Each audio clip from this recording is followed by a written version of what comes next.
नमस्कार, मैं कुसुम, आप देख रहे हैं राजस्थान धड़कन न्यूज़।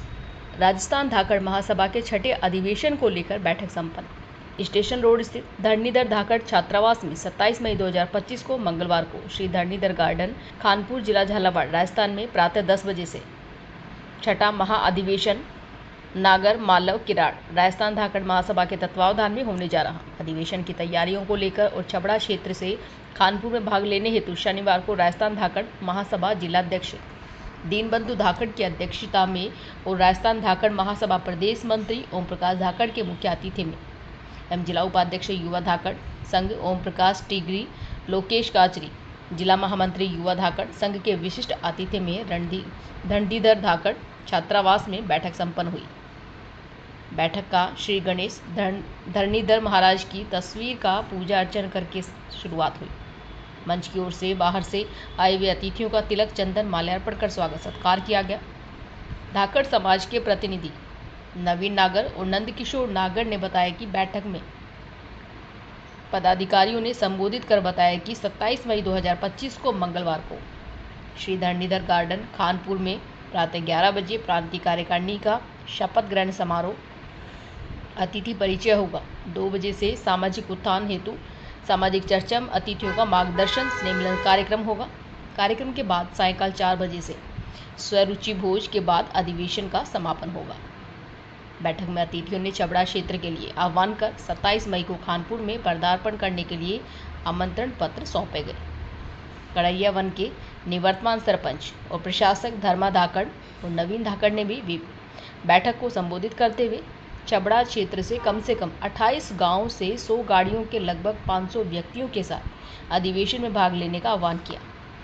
इसके लिए धर्मा धाकड़ सहित महावीर भीलवाड़ा नीचा, नंदकिशोर भुआखेड़ी, सत्यनारायण मालव, प्रशासक कड़ैया नोहर, एडवोकेट सुरेश नागर को वाहनों के साथ समाज के लोगों को अधिवेशन में लाने की जिम्मेदारी सौंपी गई। बैठक में नागर, मालव और किराड़ धाकड़ समाज के मोहनलाल नागर, रविंद्र नागर, सतीश मालव, नीलेश नागर, पानानंद, जसवंत, शंकरलाल बनवारी, नंदकिशोर, रामस्वरूप, रूपनारायण, सुरेंद्र बनवारी नागर, पंकज, लोकेश, नितिन, उमेश मालव, महावीर, नवीन, नरेश, राजेश, नवीन, नरेश, सुरेश, ओम प्रकाश, हरीश, सत्यनारायण, राजेश मालव, राजेंद्र, रामस्वरूप, शंकरलाल, पवन, राधेश्याम आदि लोग उपस्थित रहे। समापन पर राजस्थान धाकड़ महासभा मंच की ओर से अधिक अधिवेशन में आने के लिए आह्वान किया। सबका आभार जताकर बैठक समाप्त की गई। ब्यूरो रिपोर्ट, शंकरलाल नागर।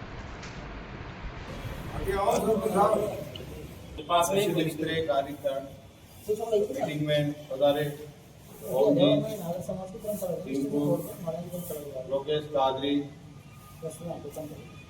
हरीश जी, ओम प्रकाश जी, सत्यनारायण सरपंच साहब, नंदकिशोर जी, सतीश जी, सभी समाज बंधु, जैसा कि 27 मई को कानपुर में राजस्थान धाकड़ महासभा का अधिवेशन होने जा रहा है, उसमें अपन भारी संख्या में पहुंचे, एकता दिखाएं, क्योंकि अब समाज को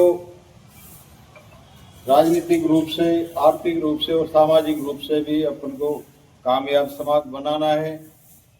क्योंकि हमारे लोग बहुसंख्यक होते हुए भी, बहुत भारी संख्या में होते हुए भी हमारे लोग राजनीतिक रूप से पिछड़े हुए हैं। और अब हमारा समाज शिक्षा के क्षेत्र में भी आगे बढ़ रहा है, तो हमें राजनीतिक क्षेत्र में भी अब हमको आगे बढ़ना है, तो हमारे लोगों का फायदा होगा। क्योंकि कहते हैं कि राजनीतिक सत्ता में मास्टर चाबी है, जिससे सब ताले खोले जा सकते हैं। तो साथियों, कि अब हमारे कहते हैं कि विधानसभाओं में और लोकसभाओं में देश के भविष्य का निर्माण होता है। अब हमारी जाति खेती करने वाली जाति है और राजनीति से वंचित है, तो हमारी राजनीति में भागीदारी तभी रह सकती है जब हम आपस में गांव-गांव में जो हमारा जाट समाज है, निवासरत है, उसको हम एकता के सूत्र में बांध कर और भाईचारा पैदा करें। होने से क्या है कि एक तो आपस में परिचय होता है और आपस में एक प्रेम व्यवहार बनता है, भाईचारा पैदा होता है। और भाईचारा जब पैदा होगा तो हम हमारा कहीं भी ग्राम सभाओं में हमारा भाव नहीं होते हुए भी हम क्या पता कि हम एक सर्वसम्मति बना के हम राजनीतिक रूप से कामयाब नहीं बन होते हैं। क्योंकि ये जो पार्टियां हैं, जो नेशनल राष्ट्रीय स्तर की पार्टियां हैं, इनको हमारा समाज अच्छा नहीं लगता। जब हमारा समाज इनको अच्छा नहीं लगता तो हम लोगों को ये पार्टियां क्यों अच्छी लगती है? क्योंकि जब तक हम इनसे इनको दिखाएंगे नहीं तब तक ये लोग हमको कुछ देने वाले नहीं बनना चाहिए, मांगने वाला नहीं, क्योंकि मांगने से तो भीख मिलती है। इसलिए देने वाला समाज बनना चाहिए और देने वाला समाज जब तक नहीं बनेगा तब तक हमारे समाज पर अत्याचार होते रहेंगे। क्योंकि हमेशा अत्याचार शासन करता तो कभी अत्याचार नहीं होता।